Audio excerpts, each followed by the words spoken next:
People who look for shaitan, they'll find him. There he is. Iblis, Khabis. Grab hold of him. And let's tear him apart. It's him. So they'll come to him and they'll say, Iblis, Mr. Big Man, the biggest of all big men, Mr. Big Man. You're the one who led all of us to Jahannam are going today because of you. He's going to say, Iblis is crafty, but you're going to see how crafty is on the Day of Judgment.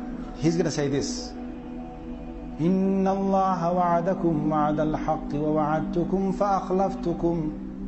Allah gave you a promise and I gave you a promise. Allah gave you the promise of the Quran and I gave you a promise of whispering into your minds and your hearts.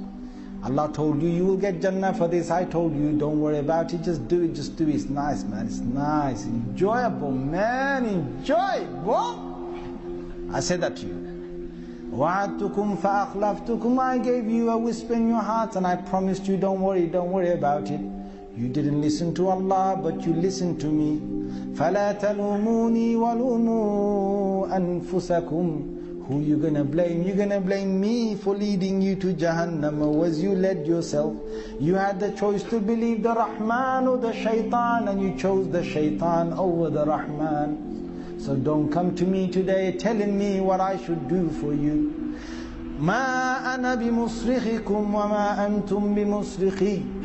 You cannot save me today, and I cannot save you today. I cannot come to your rescue today, you can't come to my rescue today. We're both here. We're both here in Jahannam. Basically what his motto is, now we're even, Stephen. Because Shaitan wants that.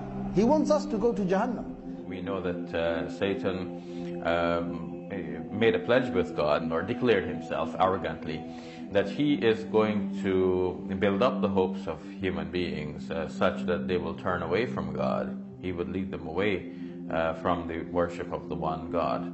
So what we know more generally is that Satan builds up the hopes of human beings for a long life in this world, and ultimately that they will have good in this life, regardless of whether they worship God or not. So he promises them immortality together with immorality.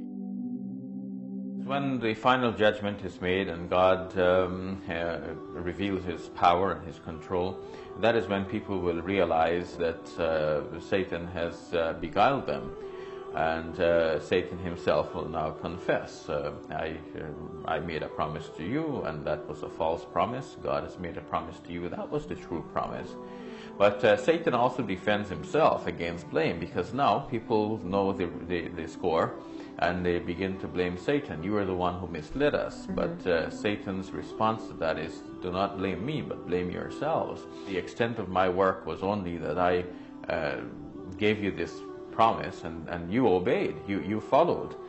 So don't blame me, blame yourselves. And in the end, even if you were to blame Satan, Satan says, I am not able to respond to your cries, nor would you be able to respond to my cries. And certainly for the wrongdoers, there is a painful punishment.